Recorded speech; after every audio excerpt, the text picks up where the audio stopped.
My name is Erin Dupree. I am excited to be here to share about the new Teacher-Child Rating Scale 3.1. And just so excited to have so many of you here today. So here's our agenda for today. I'm going to give an overview of the new T-CRS. And importantly, I think a lot of you have questions about what exactly is changing. So we're going to go over some of those specific changes to the tool, and then go over some of the kind of theoretical conceptual foundation. So why did we even make these updates to the tool? And we'll also talk about some of the research that we've done to inform these new updates and talk about the new guidelines. So in other words, how should you be using this new tool for your own programs? So throughout, if you have any questions that come up, please feel free to use that Q&A button that is right on the bottom of your Zoom. You should also be able to use chat directly to the panelists as well. But I think it would be probably most useful to just use that Q&A function. And hopefully I will, address some of these questions that you have that you've been sending us throughout this presentation. But I also will save at least 15 minutes at the end to go over any specific questions that I maybe did not address. So with that being said, I'll jump in. And actually, before I start, we have a quick poll for you all, because we really want to know why you're here and what you really want to get out of our time together today. So Lindsay helped put together a quick poll. So we'll take a second and fill this out. So what do you hope to learn today? You could feel free to choose however many choices that you want. Why did you come here today? What do you really want to take away? And if there's anything else that we didn't put up top, feel free to just write a short answer. So I'll give you 1 second.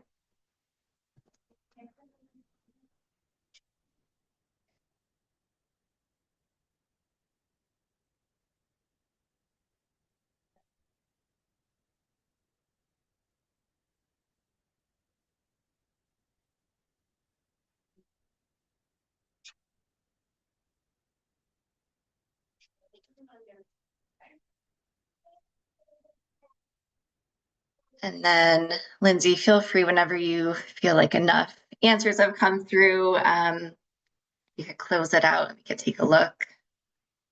Perfect. We're at about 86%, so I'll give one more second. Perfect. And I'm going to go ahead and end the poll now. Okay. Thanks, everyone. And I'm going to go ahead and share the results. Awesome. Okay, so it looks like there's a good balance of everything. So it looks like a lot of you are interested in those specific changes, which is great. We'll definitely go over that. Why were changes made? Looks like the second most popular response is what will change and comment. So I will make a quick note about that. So the agenda today and what I'll cover is really specifically about the tool, like the T-CRS itself, what are the items, how to use it. We won't be going like really specifically about like comment reports or anything in comment. I could give like a few kind of broad answers, but I'm not the comment expert here. So if there's any like really comment specific questions that we do not answer today, you could always feel free to reach out to your primary project or comment representative, or feel free to put it in the Q&A, and if we can't get to it, we could try to answer it another time. But I just wanted to give a heads up that this is not specifically like a comment presentation, but about the tool itself, if that makes sense.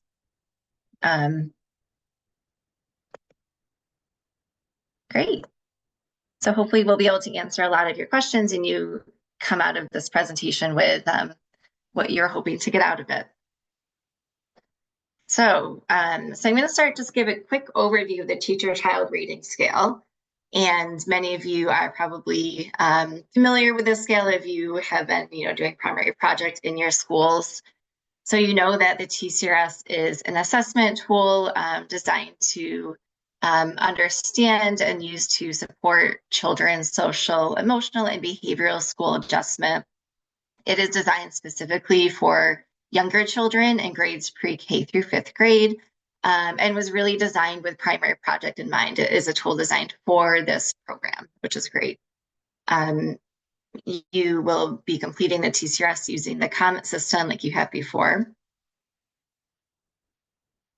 And the T-CRS really is a comprehensive tool. So there's many ways that you can use a T-CRS for your program and for your school in general.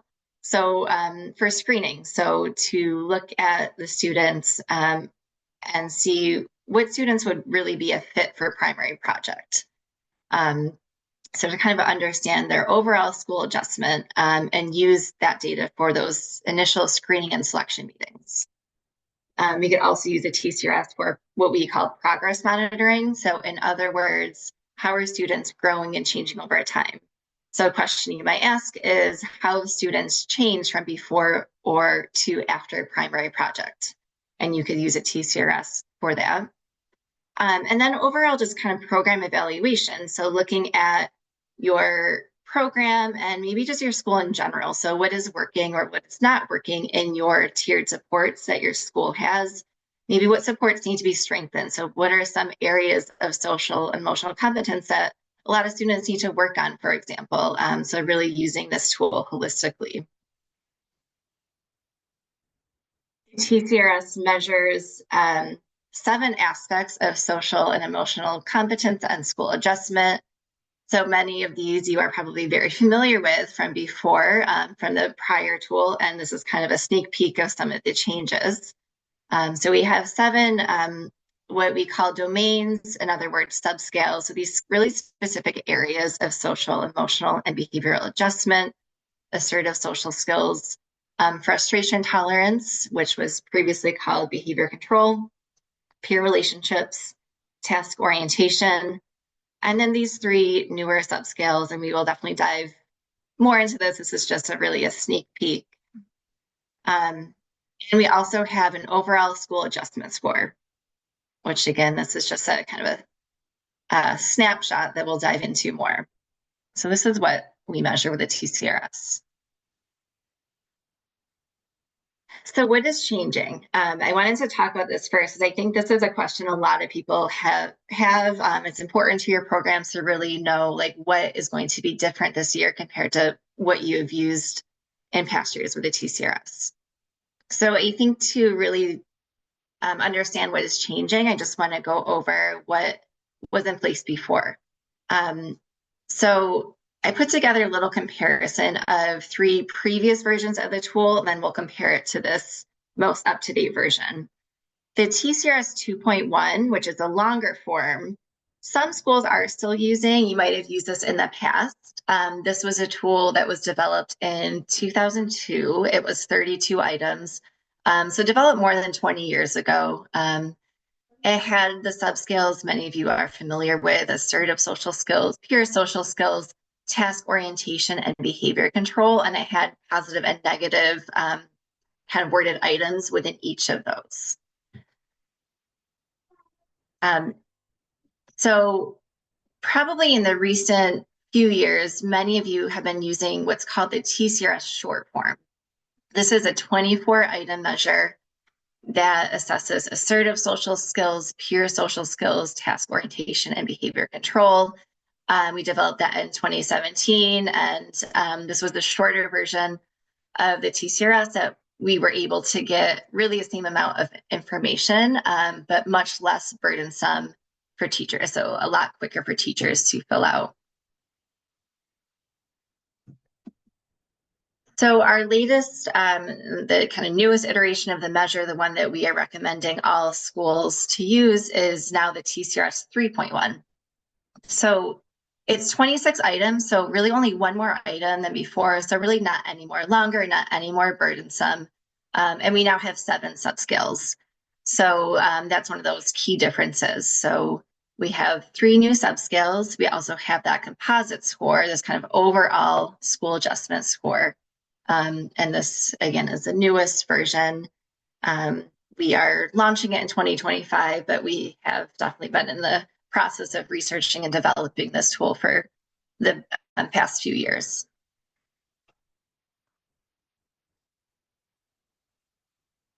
So these three unique domains are one of the, I think, biggest differences between the 3.1 and what you have been using before. So the new scales include social awareness, so ability to respect others' feelings and perspectives. Decision making, in other words, ability to think responsibly before acting.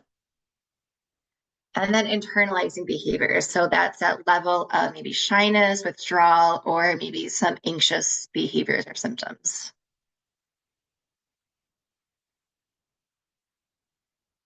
And getting a little, like even a closer look at kind of what these subscales are. We also have been getting questions about like what items go to which subscale. So we really wanted to address this.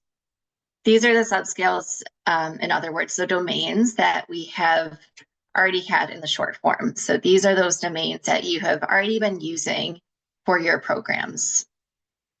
And again, just to reiterate, frustration tolerance was previously called behavior control. So these are many of the same items. So the items really are not different. We reworded it to make it a little bit closer to what we are really assessing here. And if you don't have time to look through all of this, we do have this resource available to you, and Lindsay can put that link in the chat throughout this presentation. The new subscales, again, social awareness, decision-making, and internalized behaviors. These are those items that line up. So social awareness, that's going to ask, does that child have difficulty recognizing others' emotions? Or in other words, like, can they have empathy for others? Can they respect others in the classroom? Are they considerate of others? Decision-making are items like, are they thinking before acting? Are they making responsible decisions? Many of these, even though they're negatively worded, are then reverse scored. And then internalizing behavior. So things like nervous appears maybe kind of like frightened. It could be that child who's like really shy and timid and afraid to speak. So that's what we're assessing with that subscale.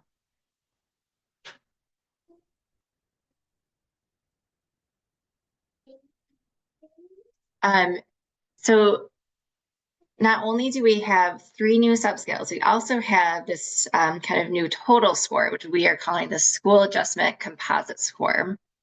So that's basically a weighted summary score. So it's calculated of all the T-CRS items in the 3.1, and it gives a total score out of 100.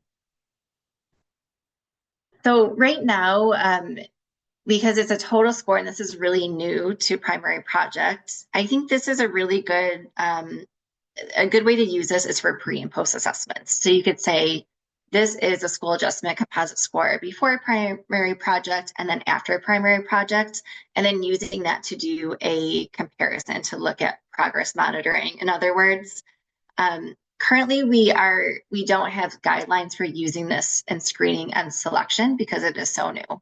So we caution you against using it for screening specifically, just because we don't have that data and research yet.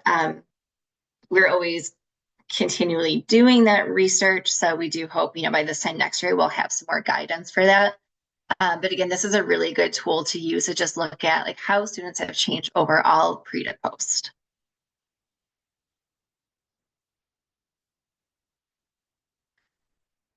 And then I wanted to also highlight the internalizing behaviors domain, because this is a new domain and it is unique in some ways. So again, this is students' level of shyness, withdrawal, or anxiety. This is, we had a version of the subscale in the 2.1. So some of these items are from an older version of the tool that we no longer had in the short form that we previously used. And we are always getting feedback from programs, from schools about what is needed, maybe what's missing in assessments. And this is one thing we heard often is that these items were really helpful for programs and seeing who could be potentially a good fit for primary project. So that's one of the main reasons we brought this back, is because we really were just kind of listening to programs and thinking about what we know about primary project and what primary project really targets and what kinds of students are a good fit for this program.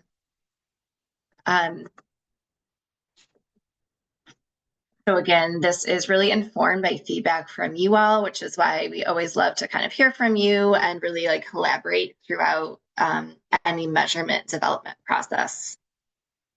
This is not like a clinical or diagnostic tool. So it's important to highlight that this is not going to say, yes, this child is anxious or depressed. This is nothing like that. This is just looking at some of those, behaviors like shyness or withdrawal you might see. So just emphasizing this is not like a clinical screener or anything of that sort. And then I'll get into this. I'll show some reports later on. But this is reversed. So again, lower scores and lower percentiles will mean higher risk. And this should be clear to you when you see your reports. So how to use this, just like any other domain. So this falls within those 7 domains. When you're doing your screening and selection, you will just use this, look for students in that kind of 15 to 30th percentile range like you typically do. And this is just one piece of information like you would use any of those other subscales.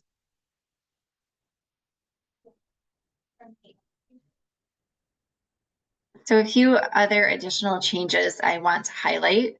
We have updated our norming tables. So those are all up to date, and they are more precise now. So it's going to give more specific information. We redid the norming process for each specific grade level, which is a big improvement from prior versions. And then we did make some changes to just how we're naming these domains and how we're talking about them. We heard a lot of feedback from talking to schools and specifically in a qualitative research study we did about this behavior control subscale. And we also did a lot of discussions kind of internally with this with staff at Children's Institute who are experts in child development, education, social emotional learning. So we decided to change the behavior control subscale to frustration tolerance. We feel that is really closer to what it measures. And then we release a slight change from peer social skills to peer relationships, because we are just acknowledging that that is a two-way street between children.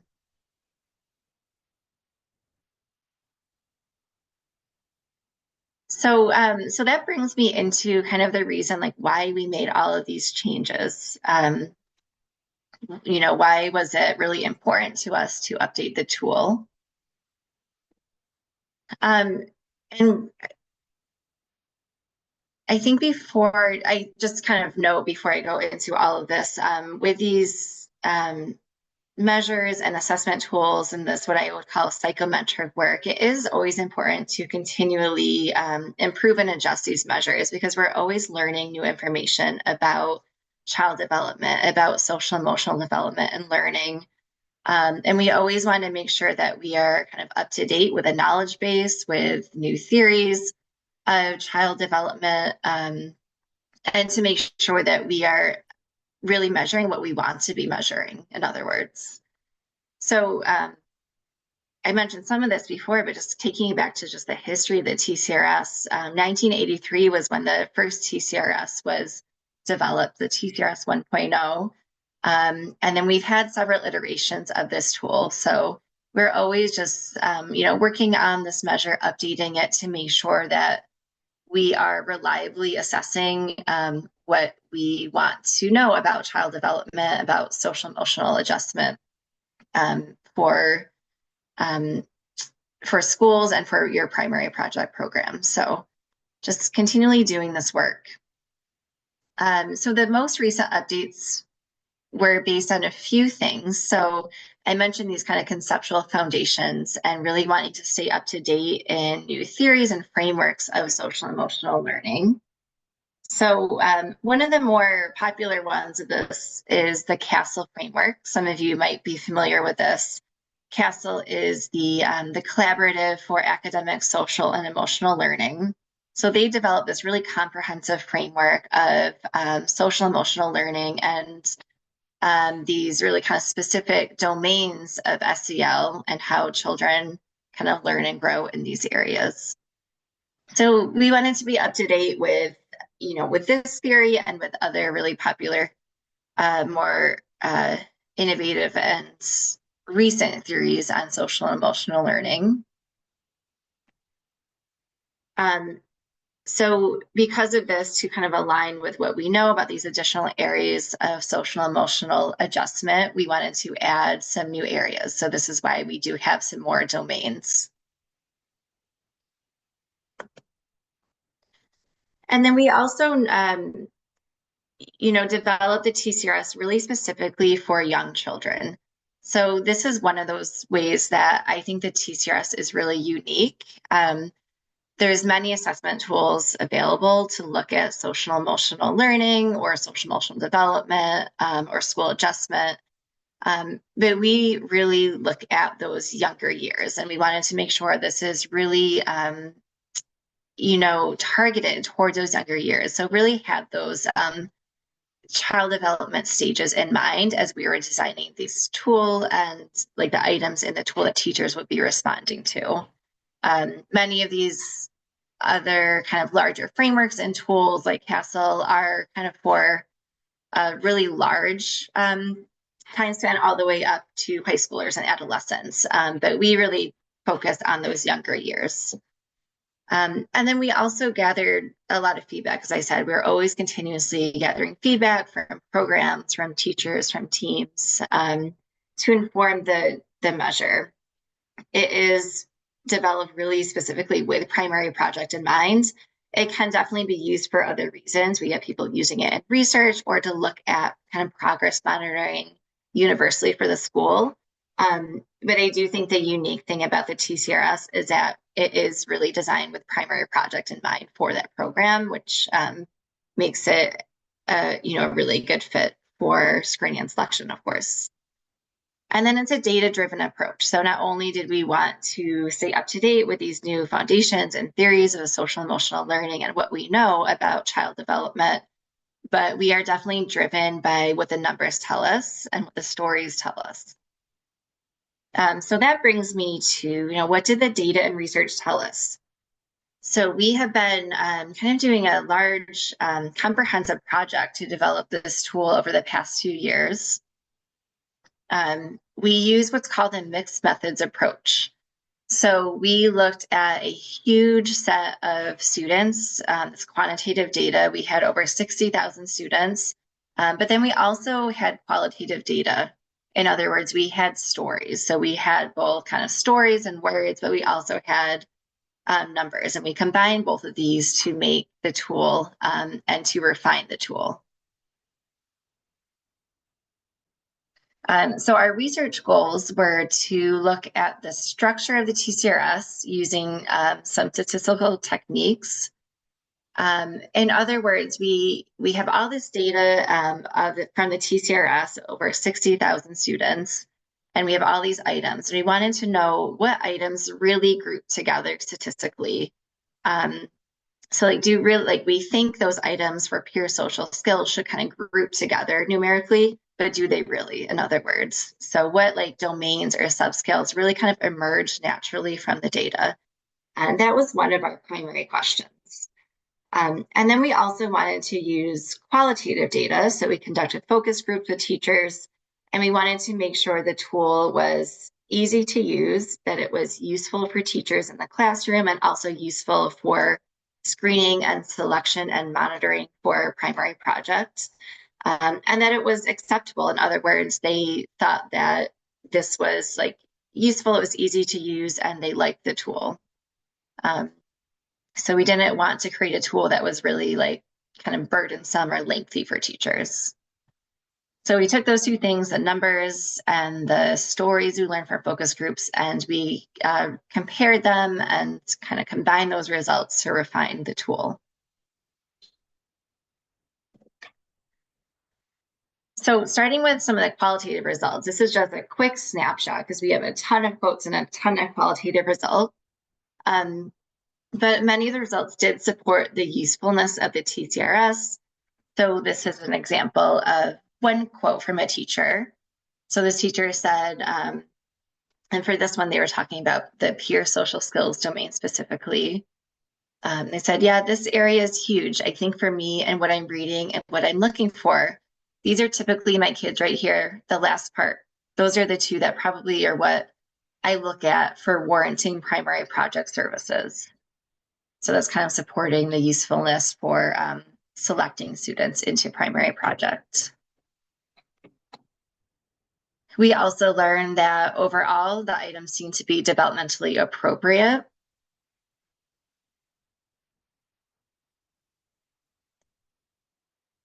We also learned maybe some additional areas that we could assess in the future. So for example, one teacher said, it would be nice if there was something in there about like kindness, because kids this age are really pure and kind. Another teacher said maybe like a self-advocate. I think this is more important than being comfortable being a leader. So this definitely informed our new tool and also gives us ideas for maybe future things that we could ask about. And then the last thing I wanted to touch upon is that we did also get feedback, as I mentioned, on that behavior control subscale. So this teacher mentioned people hear the word behavior and they think naughty and good, and that's not the case. We should be thinking communication. So if there's any way that we can make that change, I think it would be helpful. So just kind of a snapshot of some of the qualitative data that we received that helped us develop this measure.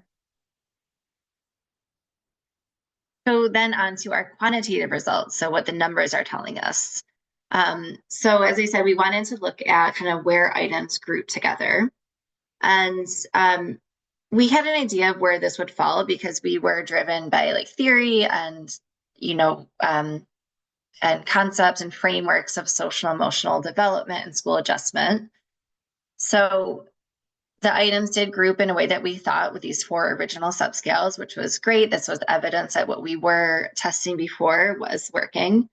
But then we had a few new subscales emerge from the data. We had that social awareness subscale. So that's kind of the level of kind of like empathy, respecting others. And then we had that subscale for decision-making emerge. And then the data also supported kind of this like general factor of social emotional adjustment, that composite school adjustment score. So this is what it looks like. And I'll quickly go through this, but this is just kind of an example of what result you get from doing this like psychometric measure development research. So this is from a technique, it's called a confirmatory factor analysis. But in other words, what you do is we have all these individual items right in the middle. Each of those like kind of numbers and labels stands for an item a teacher would answer on the T-CRS. And those statistically group into these subscales you see on the bottom. So that gave us some evidence that these items did group into the subscales that we thought they would. So it confirmed our hypotheses there. And then on top, we have this kind of general factor. So in other words, this general composite school adjustment.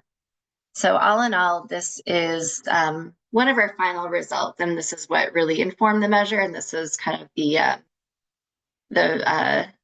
final quantitative structure, you could say, of the T-CRS.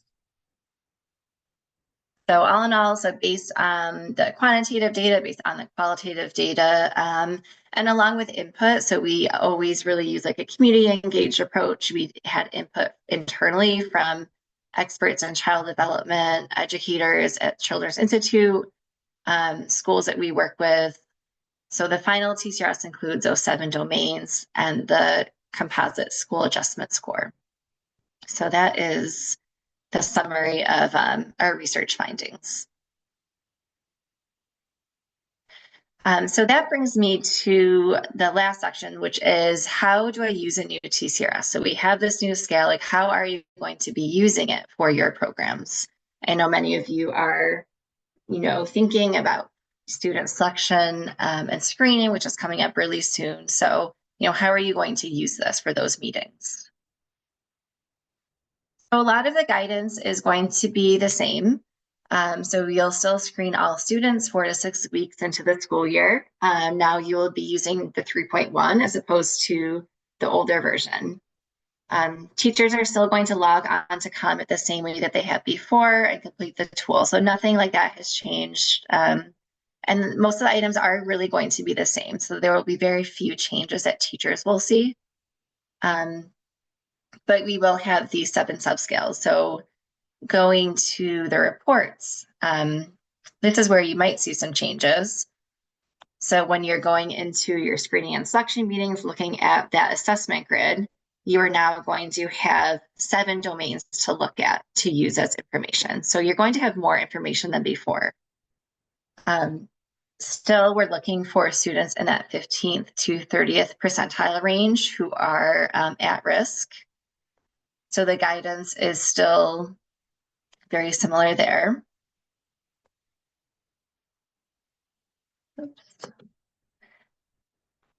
And again, students scoring between the 15th and 30th percentiles on any domain may be ideal candidates for a primary project.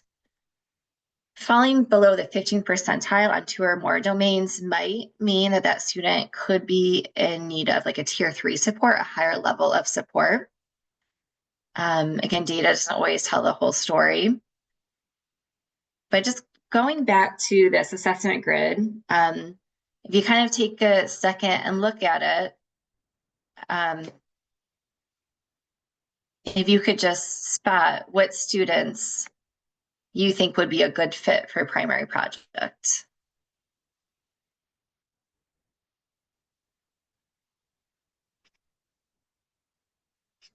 So you might have this in your head or wrote it down, but it looks like, so student 1 has a few of those yellow at-risk areas.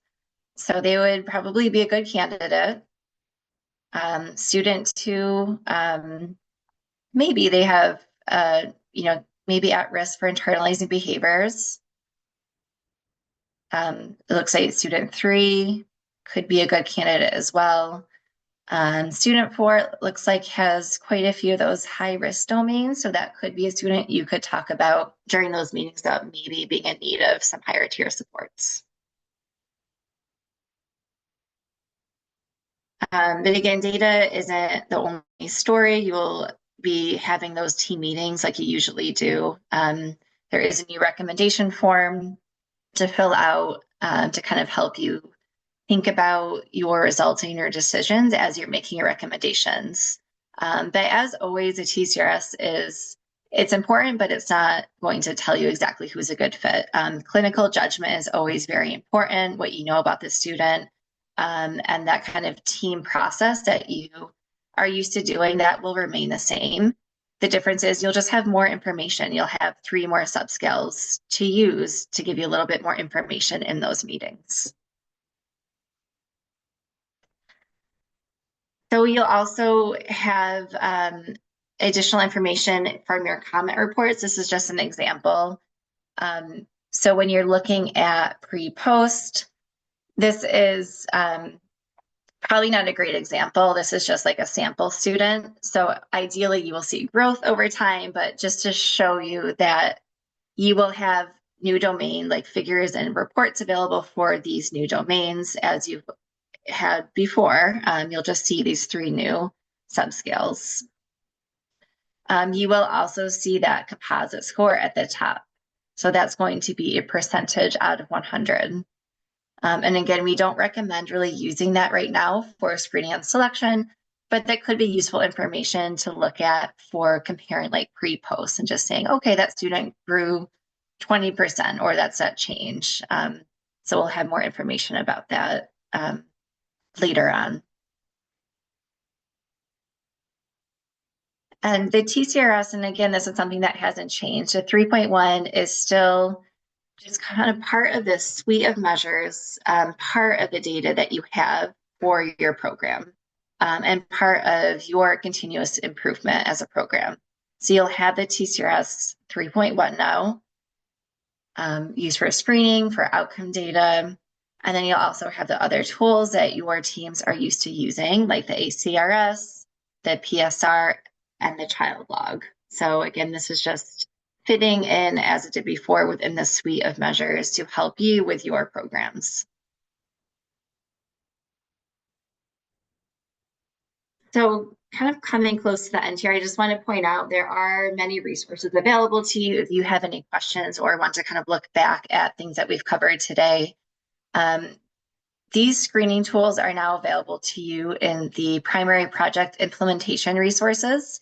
And I think Lindsay will put that in chat if you don't have access to that or if you forget where that link is. So we have an information sheet on the 3.1 that gives some really quick snapshot of information on what the 3.1 measures and what has changed. There's some FAQs for schools. We do have those specific items, so where the items fall into each of the subscales, if you're curious about that, and some specific information about COMET.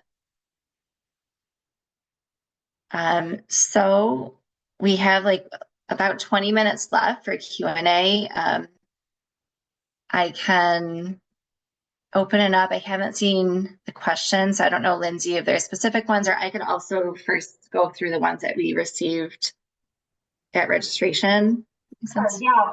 Why don't you do that so it gives some people some time to enter more questions. We do have one question on there I wasn't able to answer, and then I had a couple of others that, so start with those.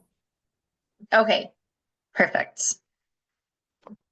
Okay, so some of the questions, some of you did send in questions during registration, so I wanted to address some of these. I think some of them were answered already.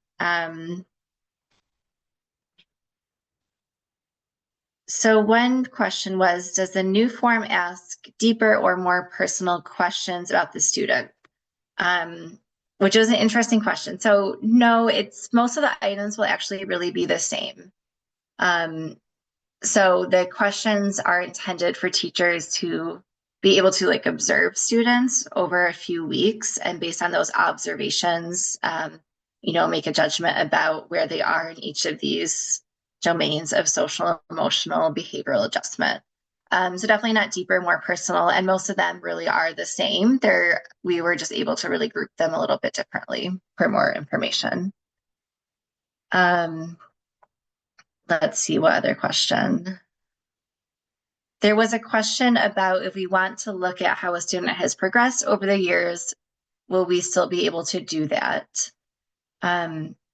This is more of a comment question, and I don't know how in depth I could get into this, but there is a way to look at previous results from a student by looking at an archive report.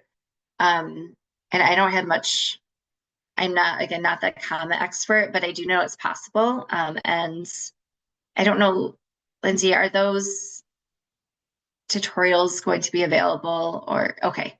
Yep, when you log into Comet, you should be able to see the tutorials on how to set everything up. If you have any additional questions outside of that, you can reach out to Todd. He would be your main comment person for that. Thank you. Okay.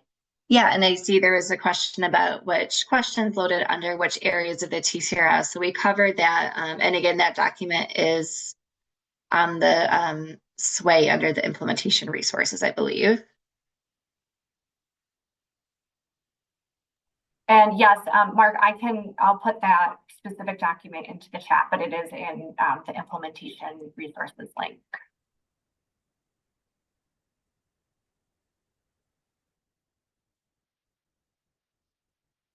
And then Erin, did you see Katie's question about the composite scores? I did not. Okay, so Katie asks, does the composite score work the same way as others? Lower score, higher risk. So I think I'm asking that correctly. If there's a lower score, does that mean that there's a higher risk? Yes, that's a good question. So yeah, for the composite score, higher scores are better. So lower scores would be more risk.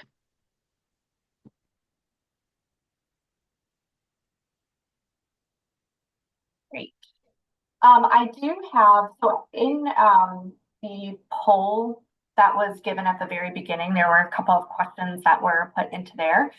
Most of them had to do with preparing teachers. So I hope that the presentation today did answer those questions. If they did not, feel free to reach out to your consultant and we can absolutely help you think about how you want to prepare teachers to take the T-CRS. But on their end, very little is changing. And any resources that you'll need for teachers, you should be able to find in the implementation resources that I linked. I also had another question about, so Ruth Kegel, if you're still on here, I see your question. I'm going to have your consultant reach out to you for that one. And somebody who is listed as a guest, so I'm not sure who this person is. So if this is your person, if this is you, please reach out to your consultant. But they wanted to know about comparing data to the DESA from the T-CRS. So Erin, I don't know if you want to briefly talk about other measures, and then I will, if you were that person that asked about specifically the DESA, please reach out to your consultant.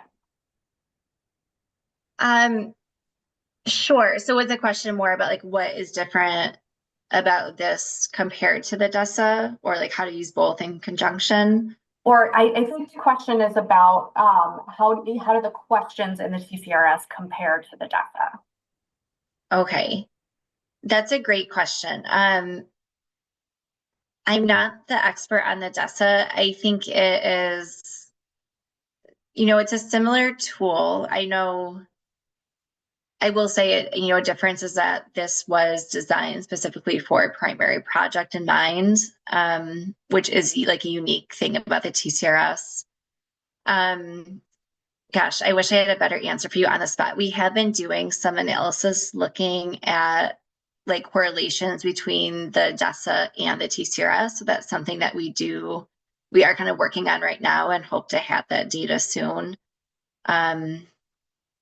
But I don't know if I could give a specific answer on the spot right now. I could definitely, if that person is interested in emailing me, I could probably give a more in-depth answer after this, though, once I look into some resources.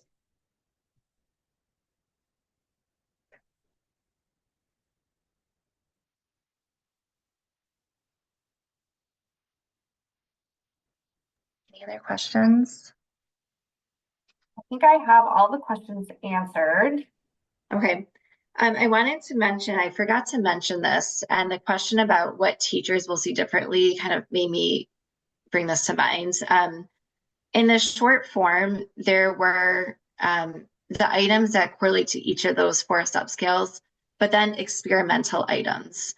So there were at least nine, I think exactly 9 items in the T-CRS short form that teachers were used to answering that did not actually like factor into scoring on those four subscales. So they didn't go into behavior control, task orientation, peer social skills, or assertive social skills. They were used really for us to inform this next iteration. So that's why teachers really won't see anything different, because some of those experimental items that are now in this 3.1, they were actually already filling out. They just weren't scored because we didn't know yet how to score them.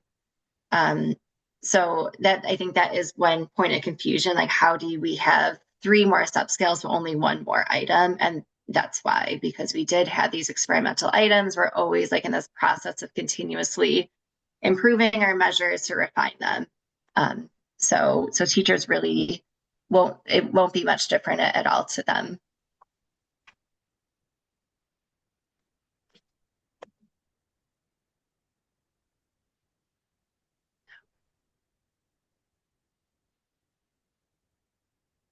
All right. Okay. If anybody else has other questions, I think I've answered them all. Right. So before we leave, we do have a quick evaluation. If you are willing to give just some feedback about today, we're always looking to continuously improve as a team on any training and resources we offer. So I think Lindsay will put this in the chat. So we would love for you to share your feedback.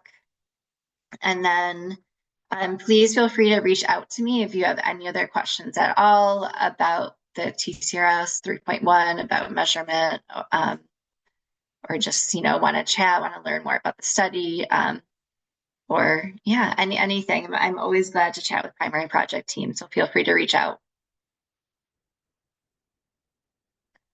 And I think that's it. Anything else? All right. Well, thank you, everybody.